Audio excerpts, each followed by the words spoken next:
Good morning, Robin. Good morning, Robin.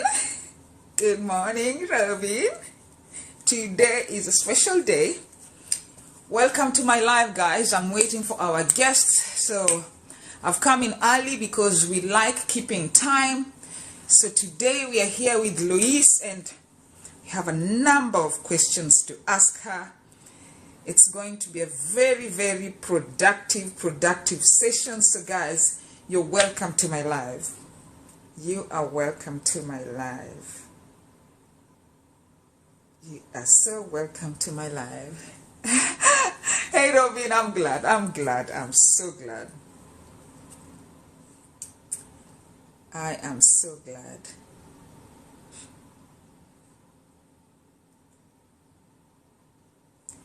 I'm waiting for our guest today, but in the meantime, guys, welcome to my live. Invite your friends.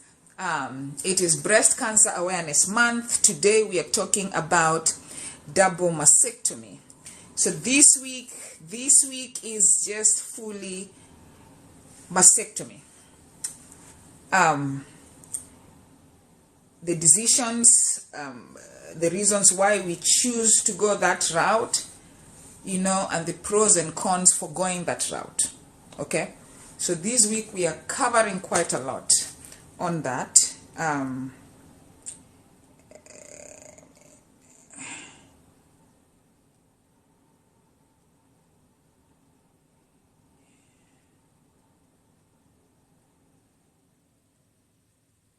hope I'll catch Louise. I hope she's going to come in on time.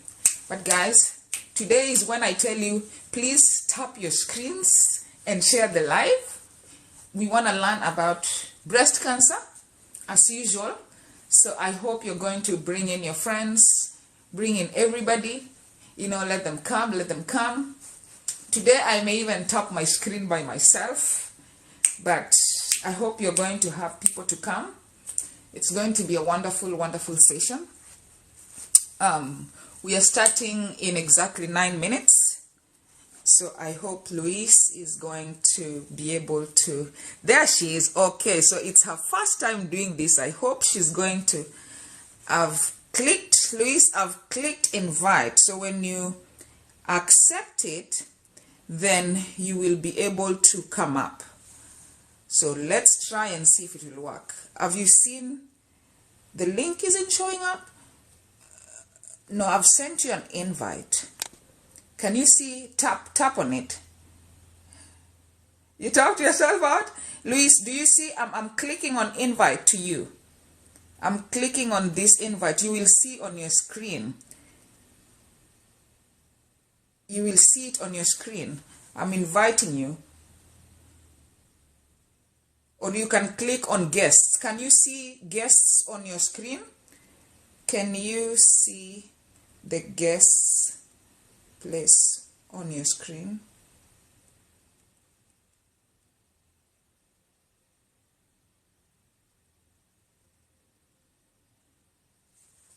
Click on it. Click on the guests on your screen. There is there it is. So I got it. Robin, I'm bringing you on Wednesday. So I need Louise to click on that place. I need Louise to click on the guests. Louise, do you see 2 people? Do you see 2 red and blue on your screen? Louise, I need you to click on the guests. The place that is written guests. Can you click on that place?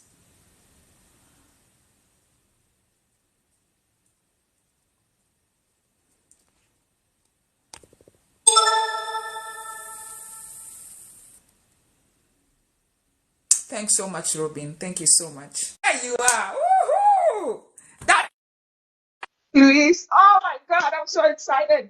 You guys, I am so excited that Louise got in. Oh man. I'm coming in. I'm gone. Huh? Yay!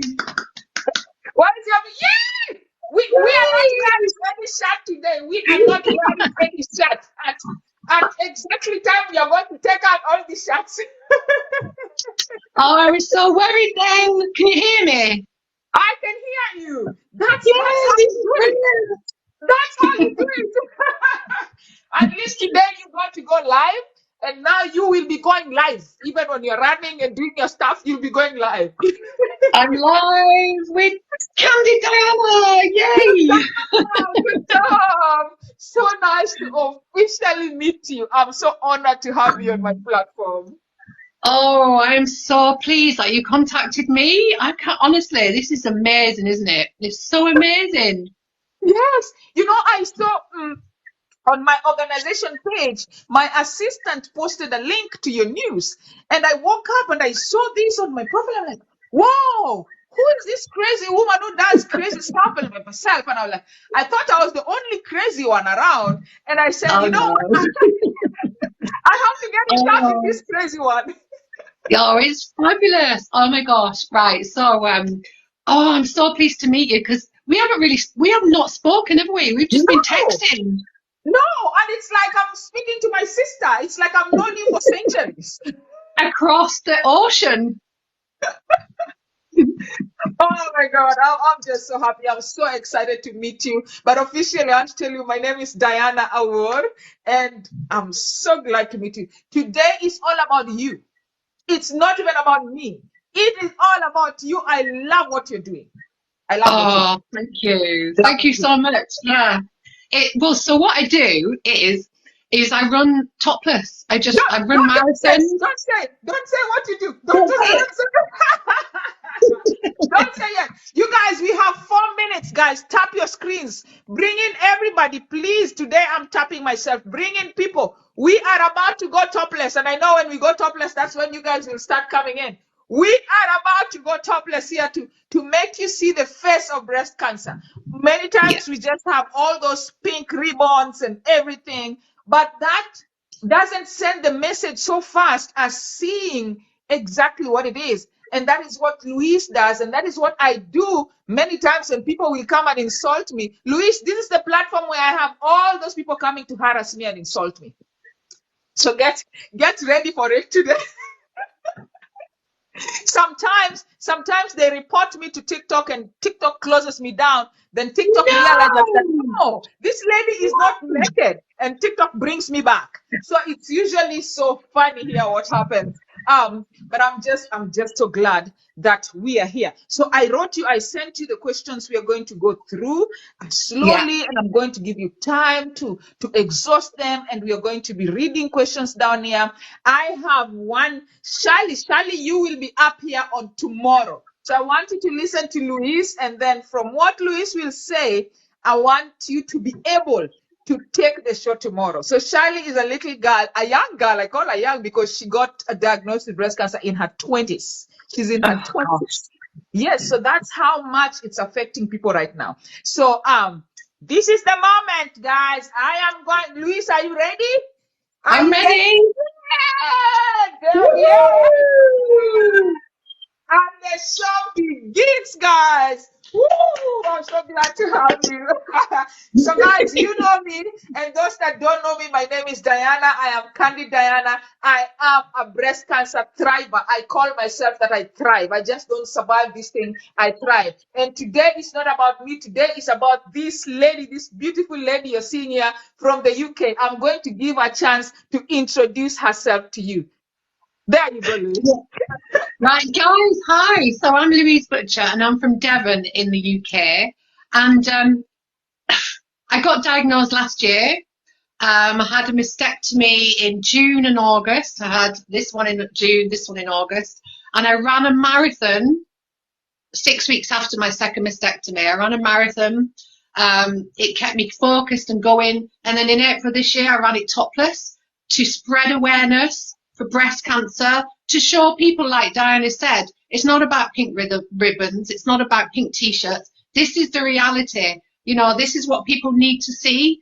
And also, I felt that I was sort of like told, oh, I think you need reconstruction because you won't feel like a woman, you won't feel feminine. And I was like, no, I still feel feminine. I can stay flat.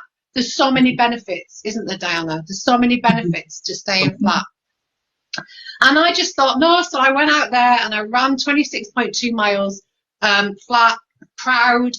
People sort of like the love that I poured was amazing. I've got people texting me saying, we wish that we'd have stayed flat, but we felt like society sort of made us feel like we needed to put something back there, which makes no sense to me, going through all that invasive surgery. So so that's what I do. I do it every day. I run around my village topless, down the road, cars are all parked, looking, and it gets people talking. It gets them talking about breast cancer, mastectomies, staying flat, society norms. It challenges perceptions of what people feel like a woman without breasts is, why we need to put things back. It's just so amazing. It's so empowering. And Diana texted me, and I was just like, oh my God, there's someone across the ocean who's like me. Yes, our voices, we have to bring this army, because there are so many people that are so scared of being like this, of looking like this, Yeah. and Robin, if you haven't noticed, Robin is coming to speak. We will be up here on Wednesday. And Robin, when I was live 2 days ago, Robin looked at me and she was like, I am so scared of looking at myself, because she's also flat. And Robin Yeah. is a white woman and I am a black woman. So when she was seeing me, she was trying to see herself, but still it wasn't really herself. And right now, when she has seen you, she has actually written down here that she is seeing herself now, because she has been afraid of looking at herself. And Yeah. so this is so powerful and it is so empowering. Now, Louise, what dictated or what made you decide to go flat? I think at first I literally just wanted the cancer out. I wanted to live, so I was like, get rid of the cancer. And the reconstruction sounded really invasive. It sounded awful. It was like, oh, we'll put an implant in, and then we'll put a mesh over. And I just felt like, that's not me. They're going to put something in my body. That's not me. These scars are mine. They saved my life. And I just felt like, no, I do not want to do that. I don't want to go through that. I've gone through enough. I'm quite happy. I love this, especially as I'm a runner. There's none of this jumping around. It's just really, it's just like I don't get whacked in the face. I don't have to wear sports bras. And I can wear really lovely clothes, because a lot of like teenage clothes fit me now because I've got no boobs. And I can wear these amazing clothes. I was like, who would want boobs if you don't have to have them? And Robin says she can sleep on her stomach now. Yeah, sleeping on his stomach. Oh my God, I love that. And another thing I like doing is wearing backless dresses. No bra strap. I love that. I love it. I really do. It took me about 6 months to get used to this new me. I had to go through that grieving process of my losing my breasts, and I was like, okay, but now I wouldn't go back. I wouldn't go back. Me too. I wouldn't go back. Now, for me, going into treatment and surgery, I had actually done some kind of research and spoken to a number of women who had the reconstruction, who had lumpectomy, and women who went flat. And the women who went flat actually convinced me in terms of, and thank you so much, guys, convinced me in terms of life after cancer, checking yourself, you're remaining flat. How do you find yourself assessing yourself and checking anything, if there's any new lump? Do you find it easier to do that? Oh, definitely. That's one of the reasons I stayed flat, because I thought my cancer was in this area here, and I thought, well, if you put like a breast implant there, I'm not going to see what's going on. Whereas at least now I can really feel around this area where the cancer was, and I'll see or feel if there's anything growing back there or anything like that. So I'm like feeling like I really know where I'm at when I'm doing checks. It wouldn't feel right if I had an implant there, because how would I know what was going on? Exactly. And a question I'd like to ask you: have you heard of any kind of complications that come with breast implants? Whenever people have mastectomy, would you talk about some of the ones that you know? Yeah, I mean, I've heard that implants, they can cause certain kinds of problems in your body. You can reject them. So, I mean, sorry, my daughter's knocking on the door. I'll come back. Polly, I'll come in a minute. Sorry. And I was just thinking, yeah, I mean, that can cause problems in itself. It can cause you to have autoimmune diseases. So I was just like, no, keep those implants away from me. I'm not having anything in my body. I've just got rid of cancer. I don't want anything else there. So that was another reason I decided. And then another, they said, well, no, that's fine. You can have some fat removed and have that put there. I was like, no, no, I'm not having that. Thank you. And then they have to do another surgery to get the fat in the first place. So you've got 2 lots of scars. No, thank you. Not for me. That's really good, because I've also heard about, and I did some research, and I found there are some silicone implants that actually cause a different kind of cancer, not breast cancer, but a different kind of cancer. And so when my doctor and my my moderators, please mark those questions from Robin. Robin, I saw a question he asked about nerve blocker, and I saw a question he asked recess cancer or recurrence. We are going to look at that. And I can see my sister, all things beautiful. She's right here. I can see you, my sister. So when I saw this, and I went and I spoke to my doctor, because apparently for me, I had that push. They were actually pushing me to have reconstruction, because they needed me to do a lumpectomy. And I said, no, I don't need my breasts anymore. Take all of them out. I don't want them. And they told me, you're still too young. And if you need to take them out, then we'll need to reconstruct them. And I said, no, I've done my research and I really don't need reconstruction. And they kept pushing me and pushing me. And when I kept saying no, they told me, okay, you have to go and meet the plastic surgeon first. And I was like, okay, fine, because that's the protocol. So I went and met the plastic surgeon, who also convinced me and kept saying this. And I said, okay, I have met you and I don't want it. So in the UK, do you experience that push? It's like doctors don't really respect the decision you make about going flat. And why do you think they do that? Why do they push? I mean, I got the same thing, and I had a lady surgeon. She was lovely, but she did say the research says that the mental health will be negatively impacted if they do not have reconstruction. And I was like, what? Where has this research come from? And I think in a way that's why I started doing what I do, because I thought that comes from stigma, that comes from judgment, that comes from society where women are looked at, or they're not feminine, they haven't got breasts. And that's why I go out and do what I do, because I'm trying to normalize this so that women aren't in that surgery office looking at the surgeon who's saying you need to go through this reconstruction, this invasive surgery to fit back into a society. And that's why I do it. Luckily for me and you, we're quite strong and stubborn. And we say, no, because I knew I didn't want it. But, that's not always the way, and you do listen to a surgeon. You think they know what they're talking about. And they're going off research. But yeah, that's exactly how I felt. I felt I was being pushed to have reconstruction. Definitely. And then Tracy said for her treatment, she was pushed to have lumpectomy, and she did not have mastectomy as a choice. And I want to tell you that anybody listening and reading from Tracy, I'm so sorry that they didn't give you that option. But I want you to know that if you're going through treatment right now and you're approaching your surgeon, I want you to know that you are your own advocate. It doesn't fall on the doctor. They can tell you, okay, you're early stage cancer, all we're going to do is lumpectomy, but because of what you really want, you don't want to go through the breast cancer all the time. You don't want the risk of something coming back on the other side.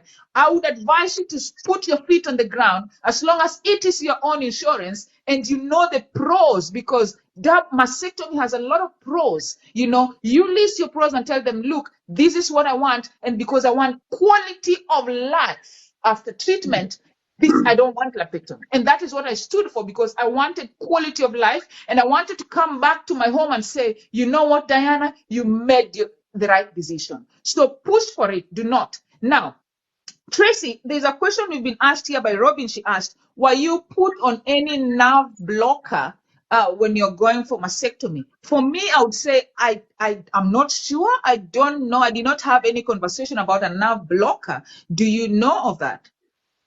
Yeah, I had a nerve blocker. So when I had mine, they put like an anesthetic into your chest, and it blocks the nerves for around about, I mean, it's different in the UK, isn't it? Because it's on the NHS, but I think that blocks the nerves for around about 2 days. So you don't feel anything really for 2 days. But to be honest, I mean, I don't know how you felt, Diana, but it was nowhere near as painful as I imagined when I had my mastectomies. Yeah. I don't remember having conversation on that, but I know that I was in a lot of pain. I was in a lot of pain after. I could not feel the pain when I was still in the hospital because mine was an in the evening and come out in the morning. But I came home and for almost 2 weeks I could not sleep on my bed. I was sleeping on my recliner. It Yeah, was yeah. so hard that right now when I see people going for this procedure, I tell them, make sure you have a recliner. Do you have a recliner? Please get a recliner because you won't be able to sleep flat on your bed. So that's the only thing I remember. It was a Yeah, study they were doing. Okay. Now, if I go back to and you talked about stigma, and I'll tell you, you are very right about stigma. My husband just purchased me one. Good, my sister. That recliner is so important. So whenever I come out live, and I mentioned to you, I come out live here once in a while and I will be topless. Okay. But one thing I have realized is the people, the stigma in society. And I always tell them, whenever they see men running out with yeah, no breasts, they have no problem. In fact, it will never cross their mind that these men are nude. They're not. Okay. And if they see a woman in some small bikini just closing the front part, they will not complain. They'll be like, oh, you look so good. Where did you buy that from? But when they see a woman, because they are used to seeing people affected directly by cancer, closing themselves in a room and not wanting people to see who they are and thinking they're ugly and ugly, nobody should see me. But if they see women coming out with these beautiful scars that show how much we have fought to be here, they will come yeah, and tell you, go and wear your top. Why are you exposing yourself? Why do you have to show it? That is stigma speaking. yeah. That is It stigma is. speaking. Have It you is stigma. faced that kind of a people? Because I have faced them here and I face them every day. And nowadays I know how to put my feet on their head and deal with them. How do you deal with them? So when I'm out running topless, I don't necessarily get people saying negative things to me. I just see sort of looks. But to be honest, I've got to Wow. admit, Wow. where I am, there is a lot of positivity. Oh, There's I a love lot it. of outpouring of love for what I'm doing. So that's great. A lot of the social media stuff, I would say about 80% is really positive. I think there needs to be a change. I think women and men as well know that there's got to be a change about this. But the negativity comes from ignorance and it comes from being scared and fear. And I think it also comes from not seeing it. You know, not seeing it. Like you said, Diana, people go in the room, they hide, they put the breasts on, their kids can't see, rah, rah, rah. I was always like, look at these scars to my 6-year-old. She didn't bat an eyelid. She was not bothered because I wasn't bothered. So the anxiety that I didn't pass on to her because I was like, no, this is how I am. This has saved my life. It doesn't matter. I've got no breasts. So she was like that as well. And that's when I thought, right, I need to go out there and this needs to stop. This hidden, this hiding, all needs to stop. And even though it's negative, it's still good because it's challenging the perceptions and the way their minds are conditioned, the way that women are looked on in society. So it's still really good, even though it's negative. That is so powerful. That is so powerful. What you have mentioned, the fact that this is something they don't get to see. Yeah. And I'm just so happy that your environment, your context, and where you are people, there's been a lot of positivity. Yeah, And they have. and for me, many people have been positive, but you find these few people who come in here and find me like this, and they want to torture me. They want to make me stop. And I'm just grateful because over the time I have gotten my courage and I've come to tell them, look, you're not going to bully me because I Yeah, want you to see the actual face of breast cancer. yeah, And we are yeah. revealing it, and many people are going this way. Now, I have Robin here.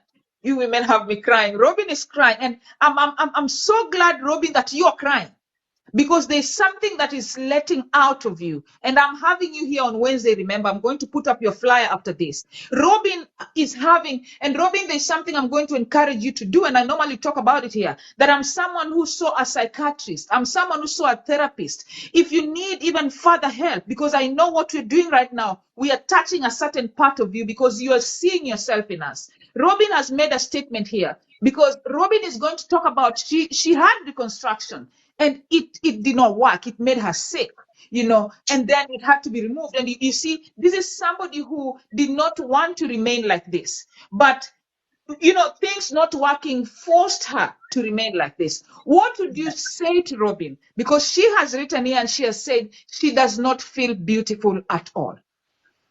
Oh, that's Robin. I feel for you. I do. I really do. And I understand that when I first did look at myself, it does feel like you've changed identity, like it's not you. And like I said earlier, it took me 6 months to be happy with this. It's not something that happened and I went, oh, I love it. It took ages. It took a grieving process. You go through all the time because you are grieving for a part of you that's gone, that you'll never get back. It's a grief process. But all I can say is that now that I've had the time to know this is me, to really take it on that this is how I am, it's just really empowering that. I can't explain it, but like Diana will understand as well.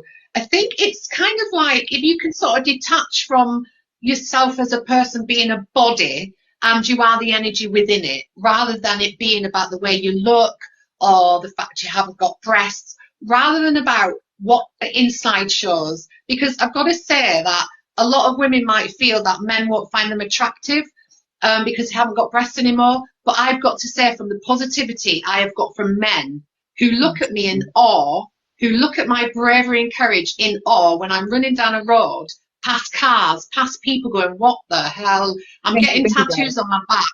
They are literally looking at me in an attractive way. Not in a way like, oh, boobs and a bum and all this, but in an attractive way of like, sometimes I don't think women realise what men actually find attractive in a woman, and it's not necessarily what's on the outside. And that's what I found. A lot of men literally look at me like I'm some kind of warrior.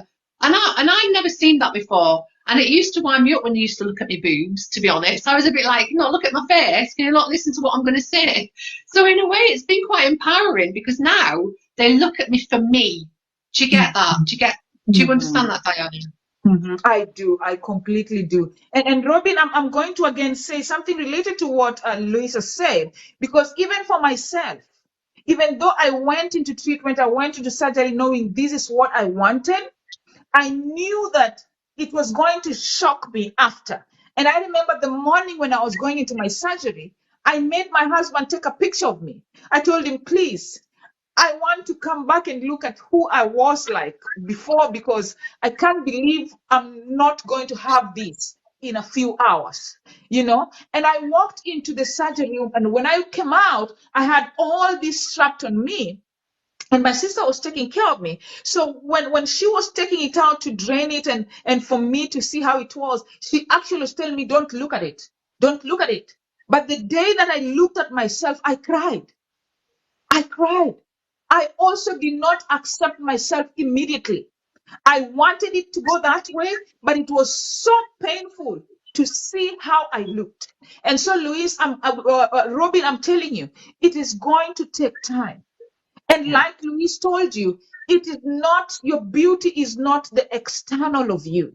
You're going to, when you tap onto the energy and the strength that is inside of you, and you realize that you as a person is that soul and that spirit that is in you, you're going to tap on the strength of that supernatural spirit, and it is going to help you to move. I know you have talked about your chest is caved in. And I understand the reason why yours happened that way, because they had to do the reconstruction and then they came out again to scrap it off. So that is a bit different for you. But let me tell you, there is nothing as powerful as self-acceptance, because the people out of you, you radiate who you are to the people outside. So the people outside may feel like, ew, how do you look like? But the moment they meet that person that when you do ew, they say, huh? Huh? They will come back and they will see the beauty that is in there. So my sister, we are not even going to push you to accept yourself now. But we are going to tell you, like Louise said, time. Time Yeah. is the healer of so many things. And I am going to stand by you. I know Louise also can. I'm going to be here, chat with you whenever you feel like crying. Come, come. Let me listen. I will not cry with you, but I will be that strength whenever you're weak until you find yourself. Because there's nothing as powerful as when you find yourself. Louise, let me share with you.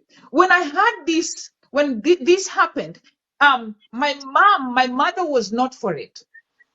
My Okay. elder brother was not for it.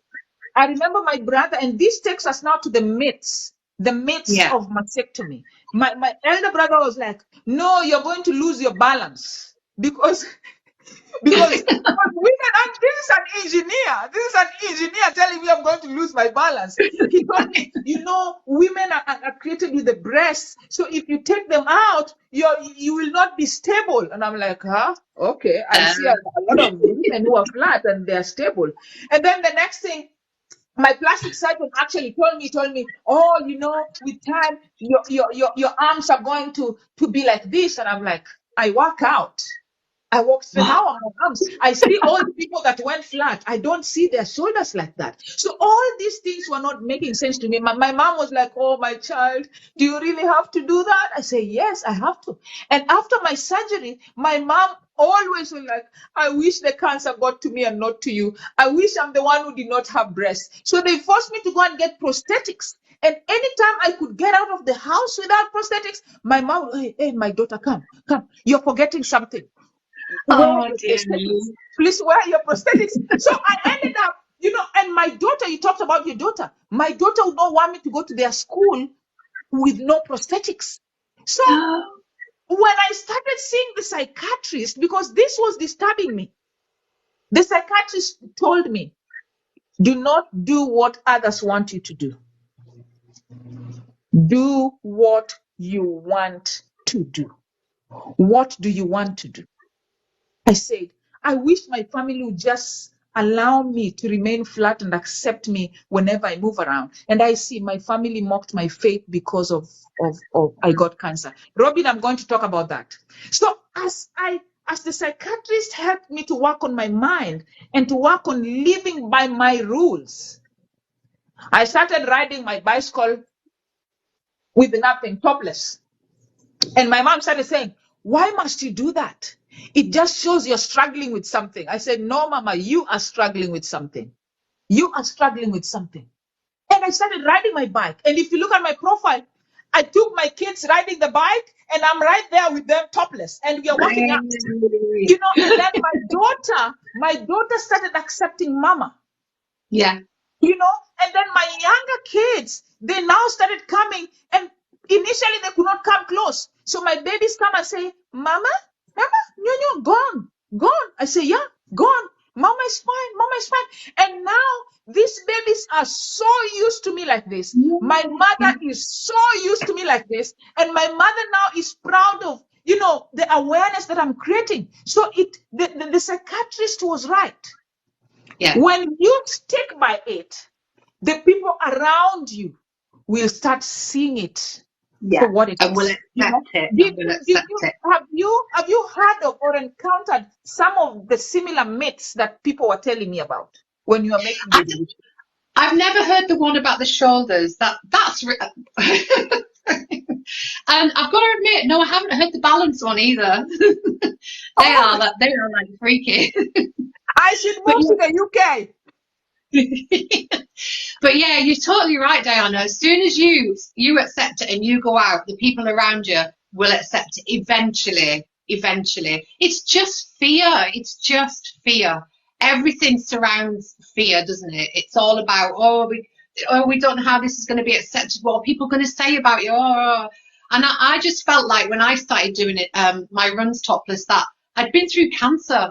I'd literally might have been told that it spread, it hadn't, luckily. You know, I've gone through dark days like you have. So the judgment or the people saying negative comments just went over my head. It was like, well, what's going to hurt me this time last year? Or, you know, it's not going to hurt me, so I'm just going to go out and do it because I feel it's needed. And I just feel that other women would be helped by this. So if I can give something positive from something that I had what was negative, then I'm just going to do it. And you did the same, and that's just brilliant.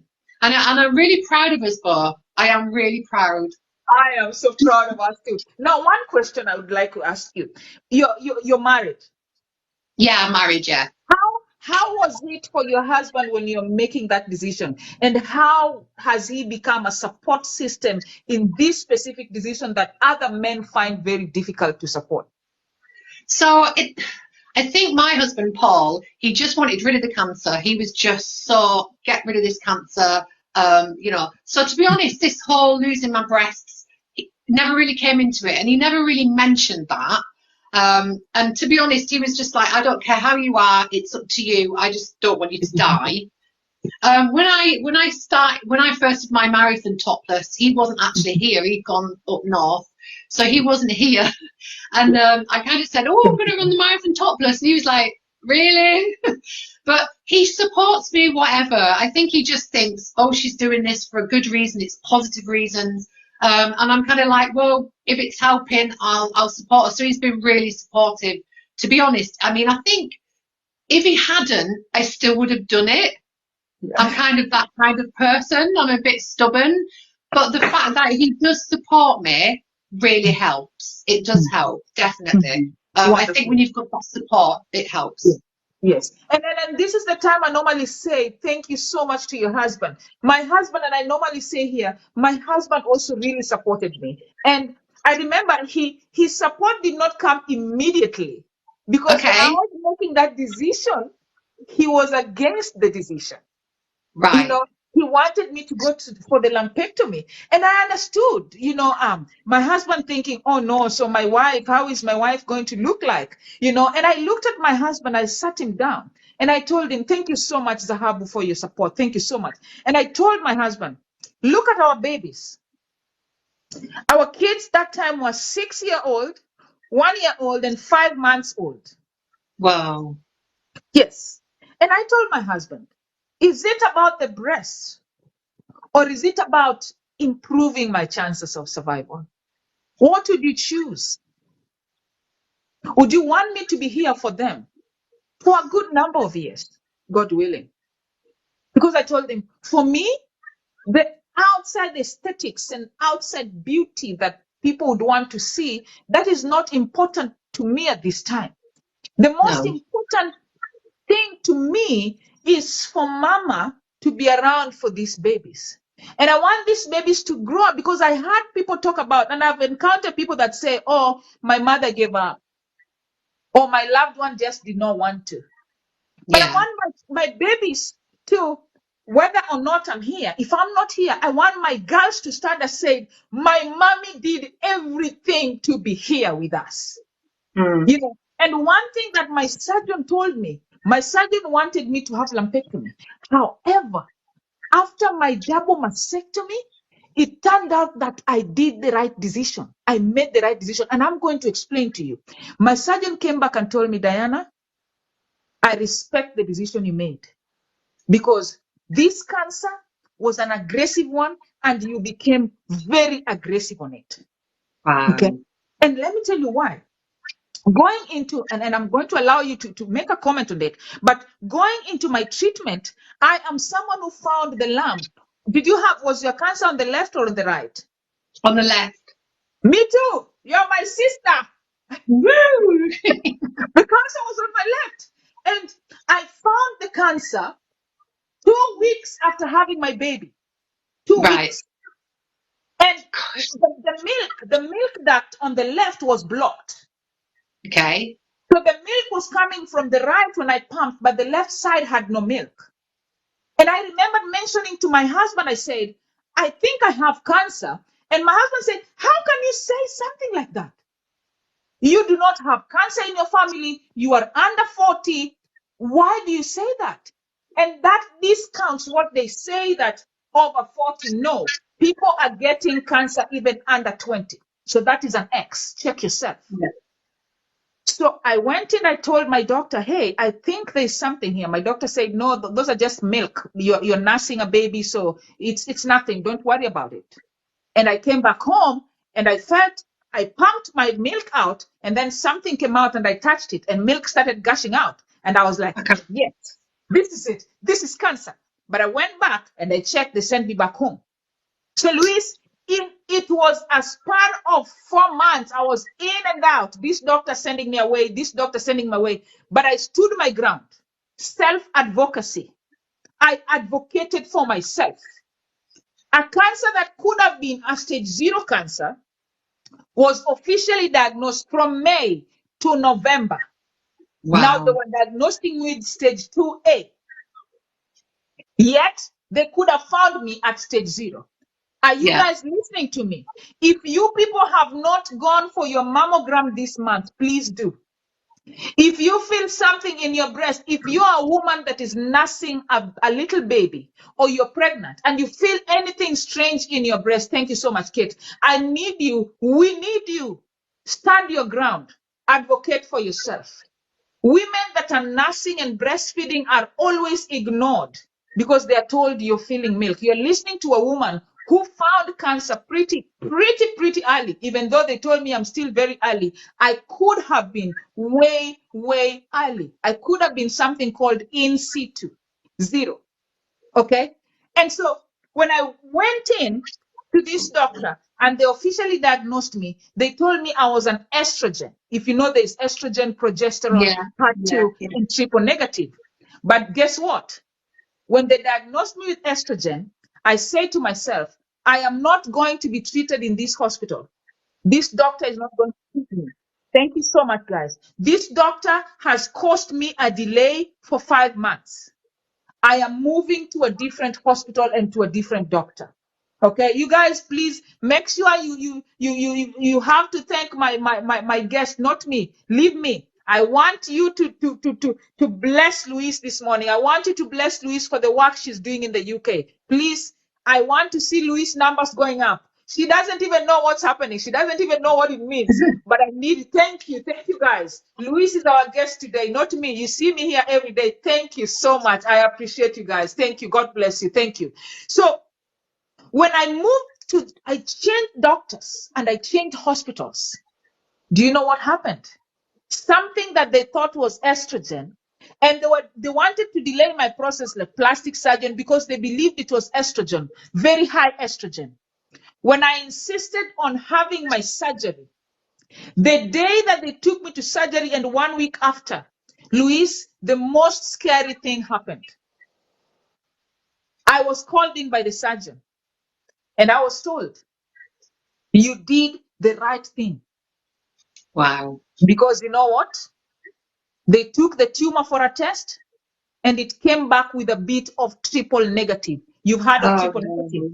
wow. Yeah. Yeah, I've definitely heard of that. Yeah. One of the most dangerous and aggressive breast Yeah. cancers. Yeah. Yeah. So you see, if I was to wait for 1 month for the plastic surgeon to be available because he had gone on vacation, because they were assuming that I had estrogen, the cancer could have moved pretty fast to my lymph node and to other organs because it is triple negative. So guys, I'm telling you, do not let doctors speak to you. They will advise you, they are wise. But there is something that is created in us called instincts. Go with your instinct. Louise, what do you have to say about that? And on the So, experience of other women that you've heard about? yeah, so your instincts, definitely, because in actual fact, my mammogram was clear. It was clear. I had a mammogram and it was clear. It was 2 weeks later that I checked in the shower and found tiny little thickening, which actually felt like a cyst. And the doctor even said, oh, it doesn't feel like anything, but I'll send you to the breast care clinic. And then they sort of did an ultrasound and there was 5 centimeters worth, my cancer was called lobular, so it doesn't form a lump. It forms like a spider's web. So it goes in and out of the tissue, and Oh it's my not God, seen on the. you will have to talk more about that. Yes, go on. Yeah, lobular. It's like the second most common form of breast cancer behind ductal, but it's not heard about, and the scans don't show it up. So you really only know when you've had your breast taken off where it is. And in actual fact, on the scans, it showed up a tiny little bit of it, where in actual fact there was 5 centimeters, really close to the chest wall, really Wow. close. That's Yes. another reason the surgeon said it was good that I didn't have reconstruction, because it was really close to the chest wall. And they thought it might have Yes. spread through the chest wall, Yes. but it hadn't. She even went back in and did another check. She took some more skin to check it hadn't gone into the chest wall, and luckily it hadn't. Yeah. So, I mean, and that's another reason why I'm so glad I didn't do reconstruction, because she had no idea until she took it off. And if I'd have gone and had the reconstruction, we wouldn't have found that out. So yeah, lobular is really sneaky. It's a really sneaky form of breast cancer, and a lot of women don't know about it. Yeah. And you know, I've just read a comment from somebody. I think someone tagged her to come in, and she came in and she's made a comment and said, I really cannot, I can't be watching. I have soft heart, but you have my prayers. And you know, this is it. This is why we are here. Can you imagine somebody cannot put their eyes on us? Yeah, Yet we yeah. are people who are recovered. We are people who are fine, but some people cannot put their eyes on us. No, That is and how it is hard. It's shocking, isn't it? But to me, it's not. I'm like, I've got used to it. It's like just getting used to it, isn't it? It's been like a year and a bit now, and I'm like, to be honest, if you put boobs on me, I'd be like, what the hell are them?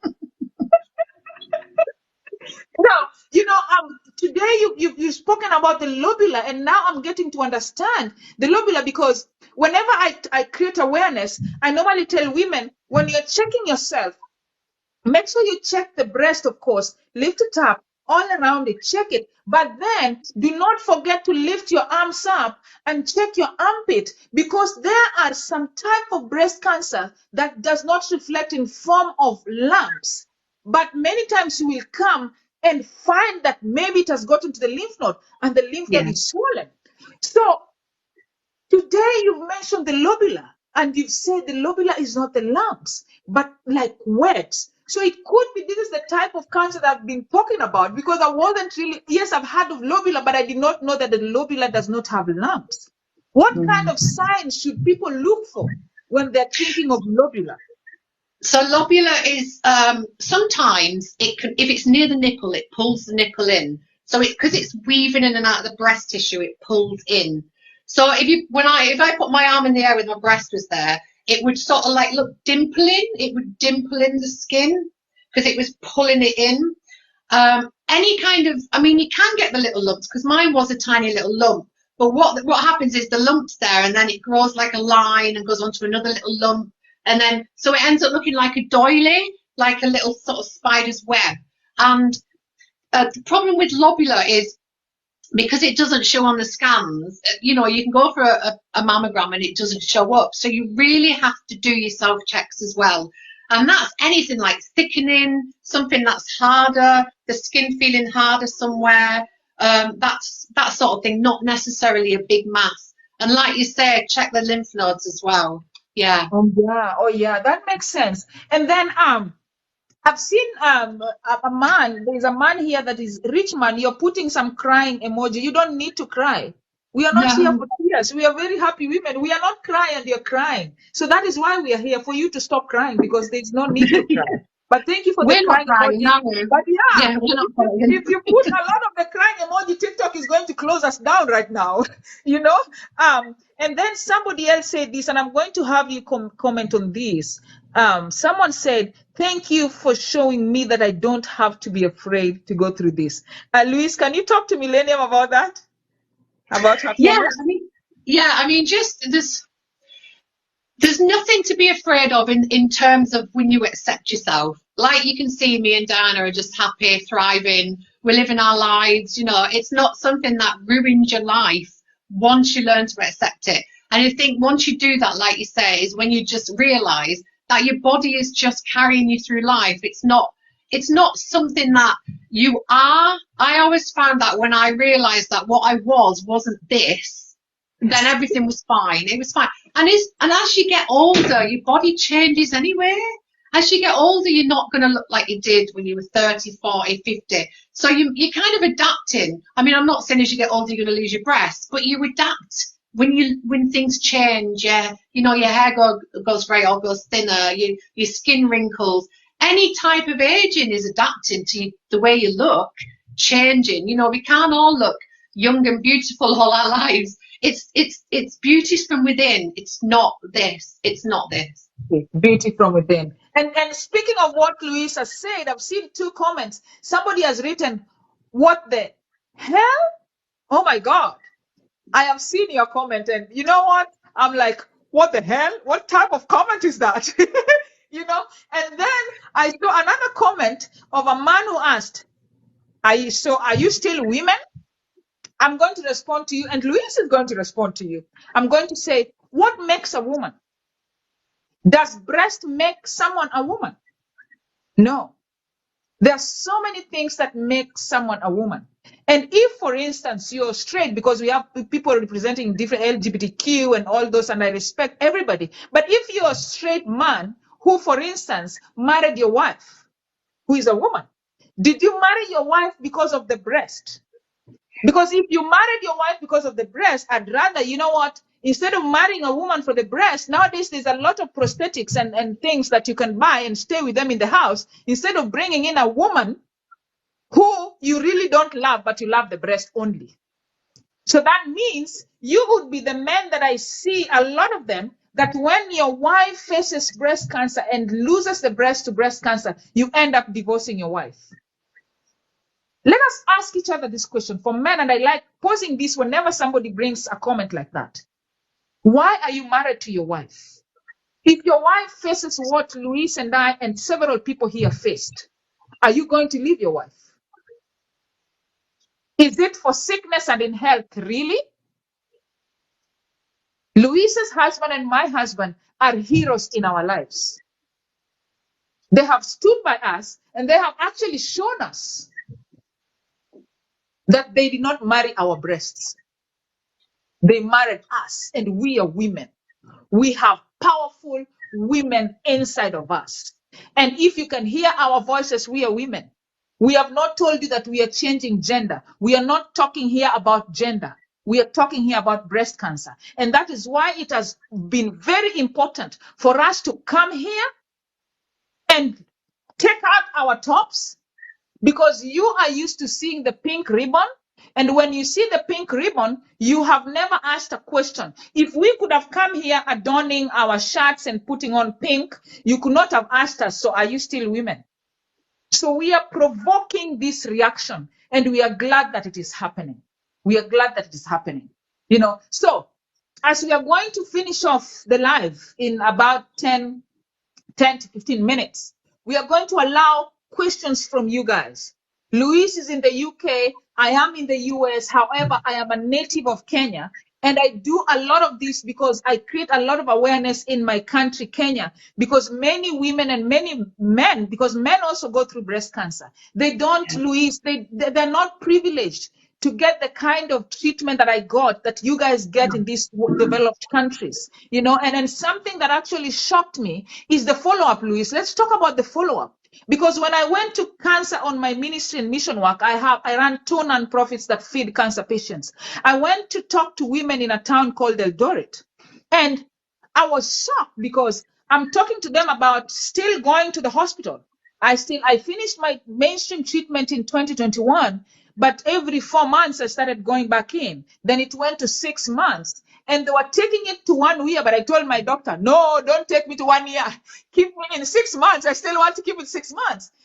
But they told me, we don't go in. When I finished my treatment, that's it. I've never gone back in. Do you go in for the follow-ups?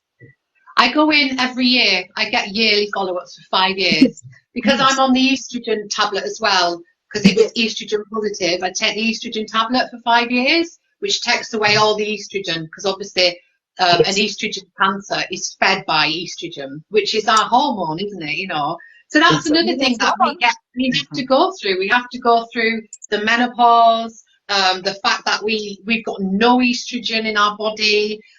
So yeah, it's all these things. So yeah, I get seen every year for 5 years, which I'm quite. I mean, I'm happy with that. I do my checks, and if there's any problems or if I feel anything, I can go straight to the hospital rather than going through my GP. So I'm straight there. So that's just brilliant. Exactly. You guys, you've heard what Louise has said. In the UK, she still goes through her checkup. She goes 1 year to see her doctor. So if you're in a country where you went through your breast cancer treatment and your doctor told you bye, and they never told you, I need to see you in 6 months or I need to see you in 1 year, be your advocate again. You've listened to us. Follow-up is very important. You can decide to say, hey, even if they did not tell me to go back, I just want to go back to them in 6 months or 1 year and tell them, hey, would you do a blood test for me to check maybe the numbers where they are? You know, would you scan me to check if everything is okay? Would you check me? Make sure, because the follow-ups are very, very important. And Louise, you talked about what do you take? I take because my estrogen was also pretty high, so I am on not tamoxifen, but I'm on I'm forgetting the name of my medicine. But you see what happened to me? And people are talking about breast. I went rigorous. There's something else that I did. I did total hysterectomy.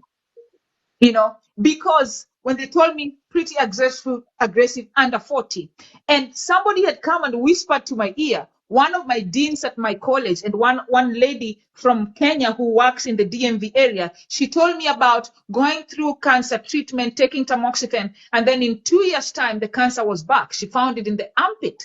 And when she went back in, she was told, this cancer is pretty aggressive and your estrogen.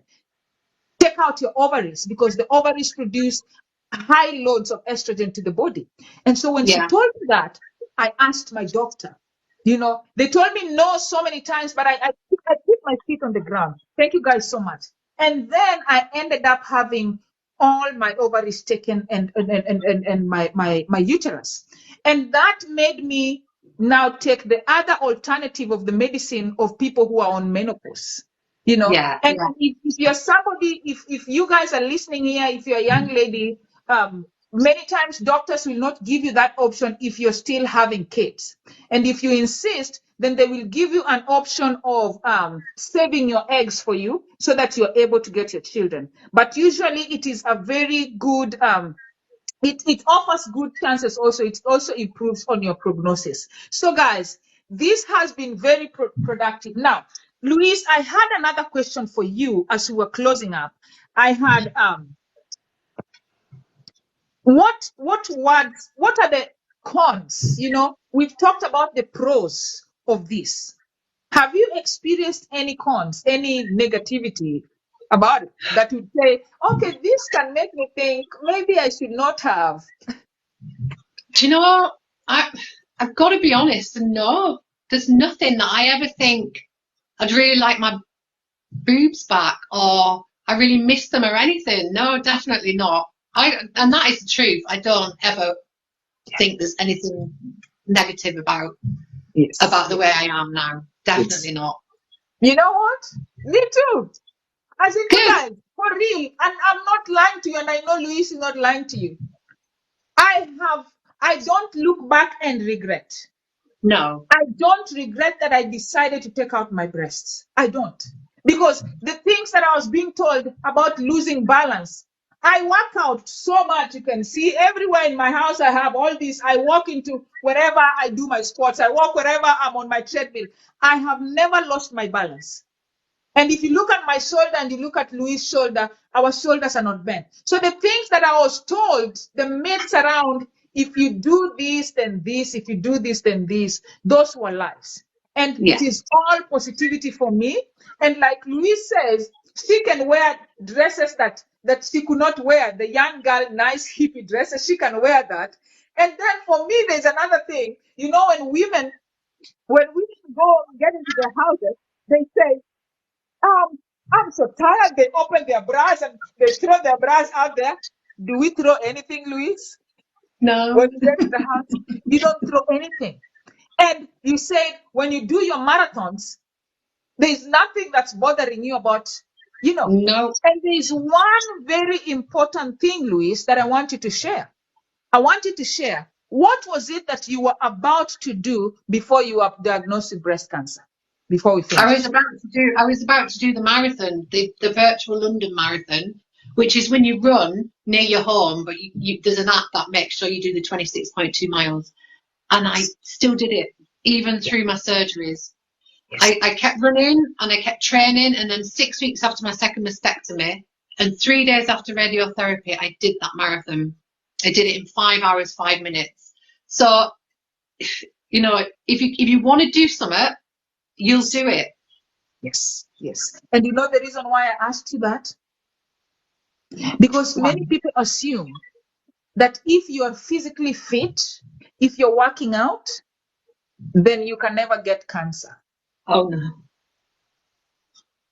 Louise is a very fit woman.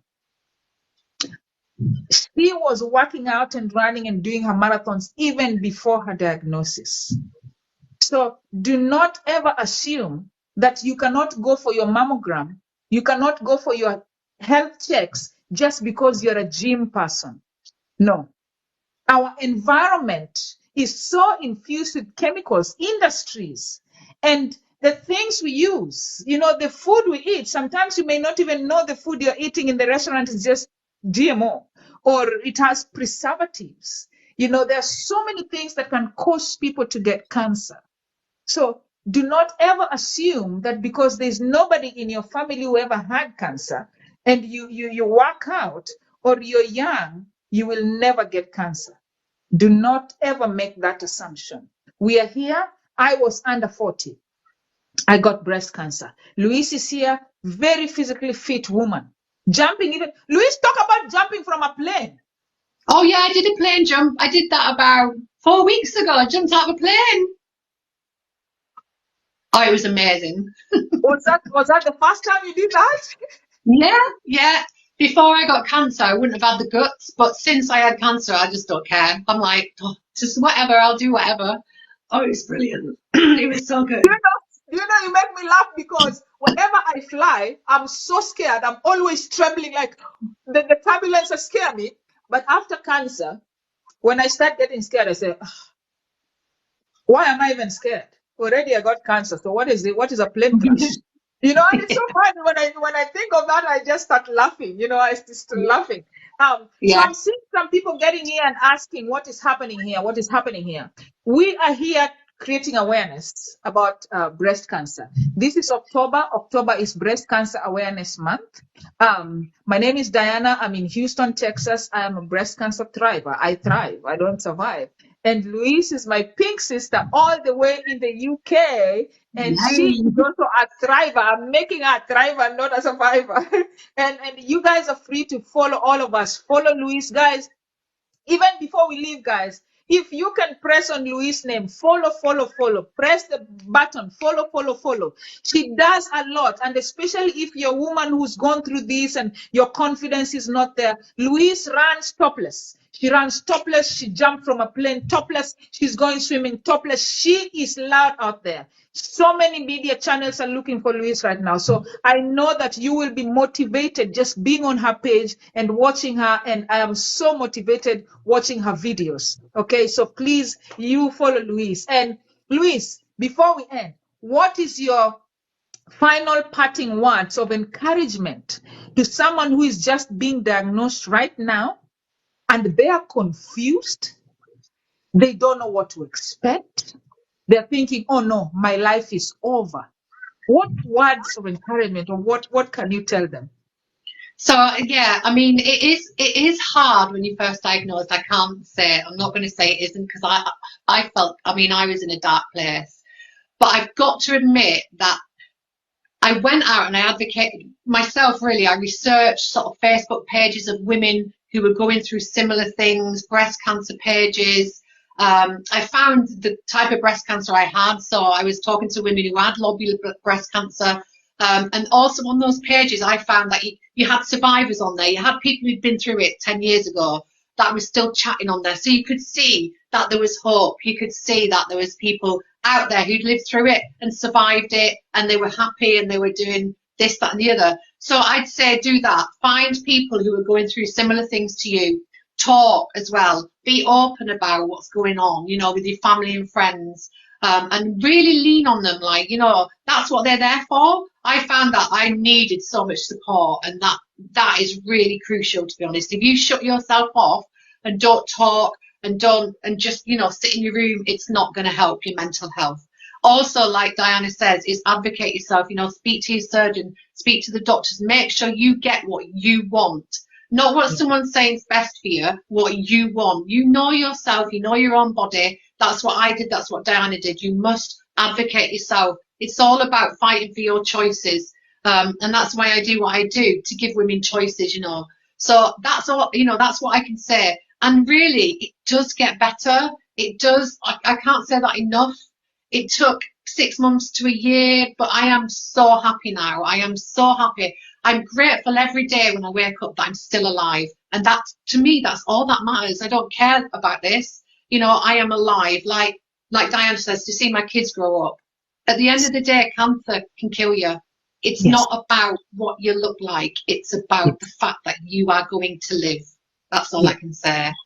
Powerful, powerful. Thank you so much. Now, before I give my parting shot, I know the moderators have taken it out, but I've seen the comment from Walking who wrote, wear something to cover up. You're still beautiful anyway.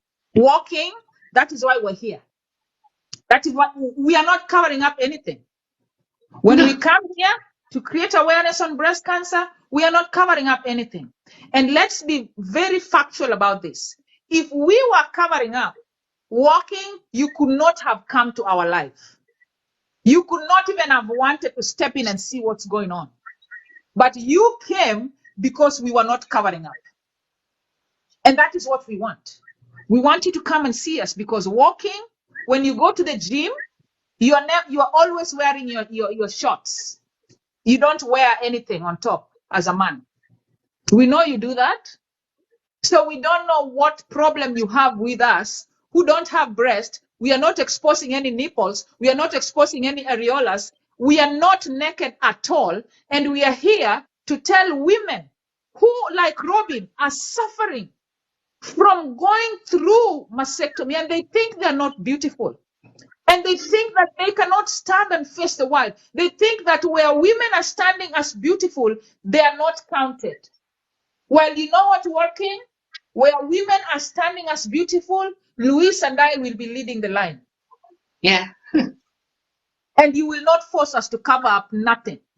We have no breasts to cover up. Do not force us to cover up scars that are scarlet. Because we have gone through fire, and our scars make us very, very beautiful. So my parting shot is, we are here for you women and men who are going through breast cancer. We want you to know even men get breast cancer. And we want you to know that we are a community of flats that are coming out to tell you, be your own advocate. If you want to stay flat, do not let the doctors force you. Listen to them, respect them, but stick to your ground and tell them, you know what? I want to remain flat because I don't want to go for continuous scanning. I want it to be very easy for me to check myself. And I just want to lower the risks of reoccurrence. Okay? So guys, thank you again so much. And guys, Louise was our guest today. Please, would you send me some roses to Louise? Can you guys, I'm leading the way. I want to appreciate Louise right now. You guys help me to appreciate our guest today. She has shared so much, and I appreciate her. I want to see her numbers go up. She is in the UK. She spared her time. Guys, tell her thank you for me. I appreciate you guys so much. Thank you so much, Louise. We love you. I love you. And I know we will be doing a lot of this. I know I will be coming to your live, and I will be sharing with you some of the clips from this interview so you can share on your YouTube, you can share on your channel, and let's do this. Let's do this. You never know. We may go and Yeah. run some marathons in Kenya. You never Yeah. know. You never know. Oh, Okay. thank you so much, Diana. I've loved this interview. You are brilliant. You keep going. You are so amazing. Thank you. Thank you so much. So glad to, so nice to have you guys. You guys, you can connect with us. If you have any questions, you can write to Louise. If you have any question to me, you can write to me. But check out my profile. We have another guest tomorrow. We have another guest on Wednesday. And we are closing up this month with a breast cancer oncologist. So we will have a breast cancer doctor coming to join us as we close the month. Just watch out for the flyers, you guys. We love you so much. And God bless you. Take care of you and take care, Louise. Mwah. Bye. Bye. Bye, Diana. Bye. Bye.